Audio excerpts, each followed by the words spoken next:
Hey guys, Z here. If you saw the title of the video and thought that was really stupid, then you'd probably be right.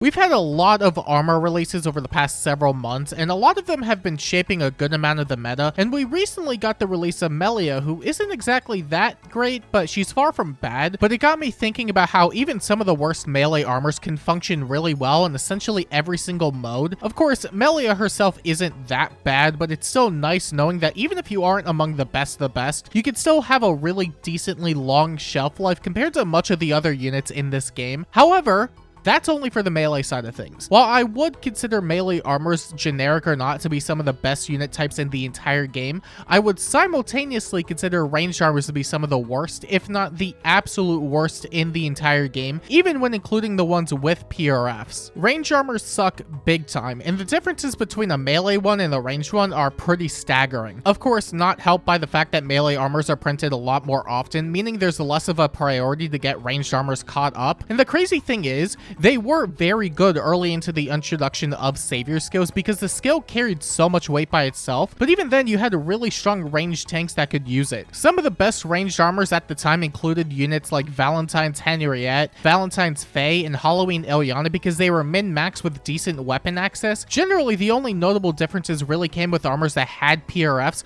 but that mostly contributed to slightly better tanking anyway, unless their damage output was really good, like Valentine's Gustav and Post-Refined Arden. The bar for entry was really low overall, and arguably reminiscent of modern day melee armors, but that did not last long because later that year we had the introduction of Bride Catria and Hardy Fighter, which accelerated the arms race for nuking and tanking. Definitely not helped by Post-Refined Brave Hector, who then got a new lease of life thanks to Hardy Fighter, which that was probably the peak of tanking at one point. A lot of melee armors could thrive regardless because Hardy Fighter was that good, but ranged armors didn't have access to it nor a good alternative, so they ended up falling off dramatically. They were just inferior tanks for the most part, and even when newer ones with PRFs would come out, they just could not compete a lot of the time with the melee ones because they could not tank nearly as well. Nukes kept getting stronger and stronger, melee armors kept getting beefier, and ranged armors were kind of left behind for the most part. Even with newer inheritables that were a lot more streamlined, they still aren't that great because of the reduced BST and lackluster bulk. Compared to a melee armor, they lose out on 10 to 15 BST for being ranged, which could easily go to more HP, res, or even defense,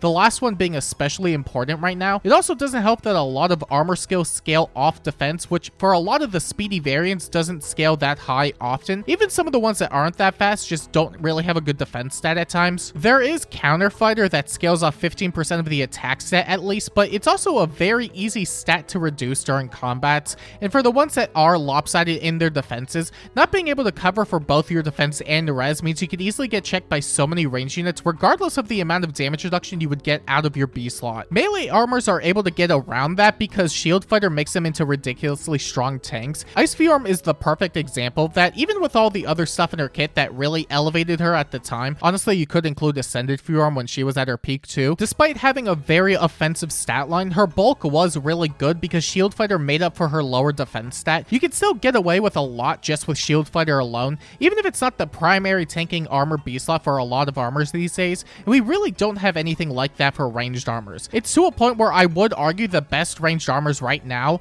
are the staff ones, which, weird timeline, I would have never said that like a year ago. And it's only because they have access to a lot of really good support skills and don't really have to use save at all. They're obviously not the best choice of staff compared to literally any other movement type, but it's better than attempting a savior role. And I think IS even caught on too because we haven't gone nearly as much ranged armors over the past few years. Think about the last time we had an armor that was ranged. That would be Valentine's Hubert from this year's Valentine's banner, and unfortunately, he is one of the most unusable units we've had to date, which is, again, really unfortunate because his art is really nice. Before Hubert, though, we only had one ranged armor in Book 8 in Winter Claude, who I would say fared slightly better, but that wasn't exactly great either since that was in the middle of Ninja Sanaki's dominance. And before Winter Claude, we had 3 ranged armors in Book 7, 2 of which were also generics in the Winter Turnet, and Winter Bruno, and surprisingly a lot of winter units are on here. The last premium ranged armor that was released into the game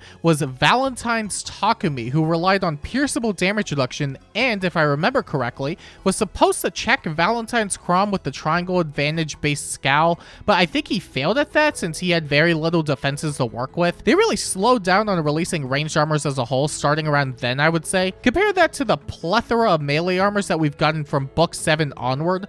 Book 7 had 13 melee armor releases, 9 of which had PRFs. Book 8 had 14 melee armors, 12 of which had PRFs, and Book 9, which isn't even done yet, is currently at 15 melee armors, 12 of which have PRFs, which is a ridiculous amount. But of the 3 that don't have PRFs, they're extremely workable because they have good weapon access, and 2 of the 3 are min-max as well, making them very ideal tanks regardless of PRF access. Compared to the amount of ranged armors we got in the past 2.5 years, and I could count the amount of usable ones on one hand.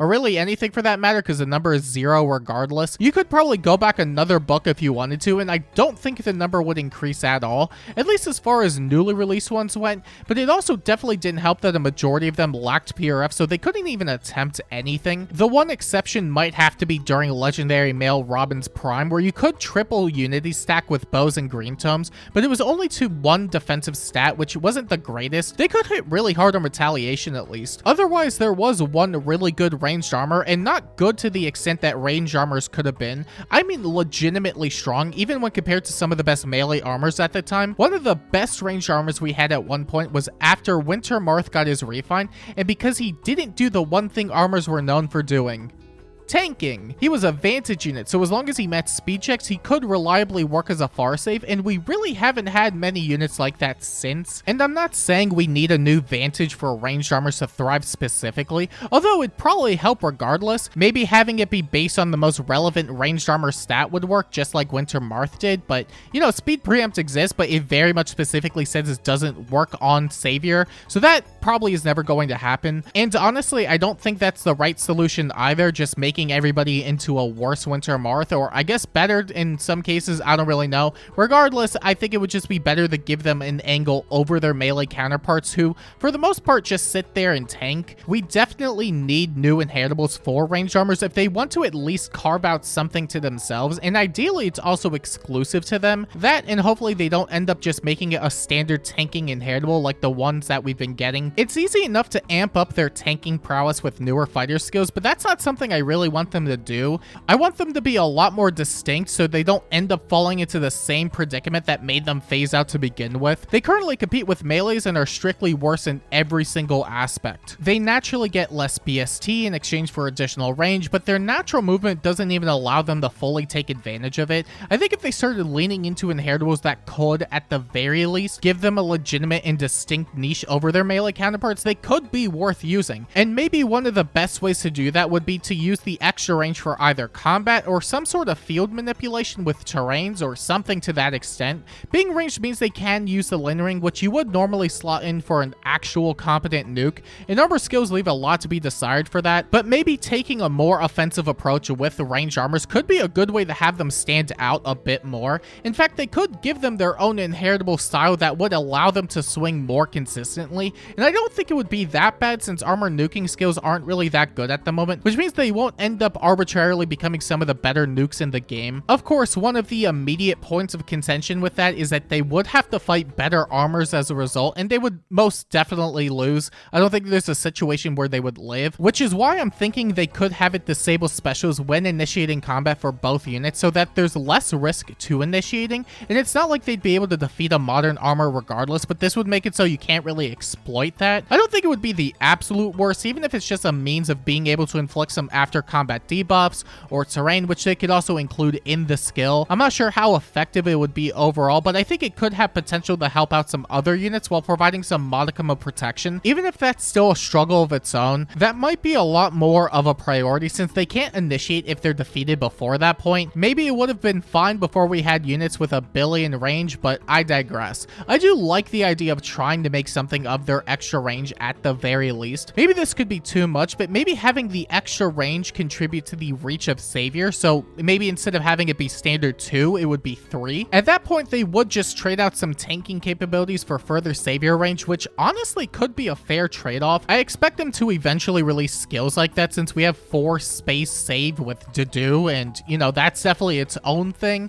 I wouldn't be surprised if they did drop stuff like that in the future, and maybe that's the best way of going about it. The absolute copium skill they could release is a damage reflection fighter skill since they naturally take more damage anyway. If their tanking is shot either way, the least they could have is some more damage. That said, I'm already feeling as if these suggestions aren't good enough, but armor gameplay really is so rigid. There's not really a lot they can do given their movement type, so they just end up sitting around most of the time, and I'd rather not have them be pure tanks because they'd still end up being worse than the melee armors, which is the problem they currently face. I'm gonna go on a quick side tangent because I think we're going to end up with a ranged unit that will be a really scary far save in Valley because of her 0 damage gimmick. She is a ranged flyer, but I think a lot of people are going to try and make Valley a Soren Ball far save unit when she comes out since she can just naturally reduce all damage to 0, which is fantastic for survivability. Not to mention, being a flyer means she can move around and swing at units while providing additional support, and I think it's fair to assume she'll be pretty good at it, but who knows, I've been wrong before. That said,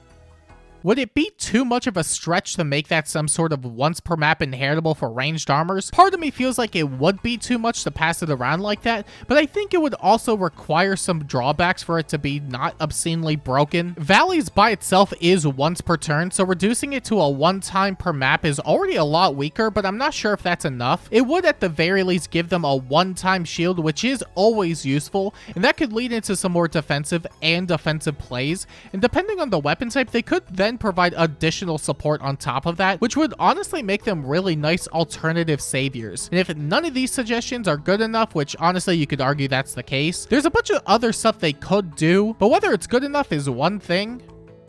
The other thing is whether they choose to do anything at all. I think it sucks that ranged armors aren't that usable right now, but it's not as if they couldn't be. Staff units have been getting so many buffs over the past 7 months or so, and they're genuinely fantastic now, even without PRFs of their own. Beasts have also been getting a lot of inheritables, and they're not as fantastic, but you won't hate yourself for using one now. Personally, I want to see every archetype be usable in some way, even if it means a majority of them are running the same copy and paste builds. I think it's a lot better than not being able to use a unit because they're that bad, and I definitely think that they could roll out a few new skills here and there just to make them really work. Whether they should get priority over a lot of other units, you could argue otherwise, but it could always be worse, I guess. Well, maybe not, but I guess the closest thing to ranged armors in quality could be ranged calves. They really need some more skills too. Friends, I won't abandon you.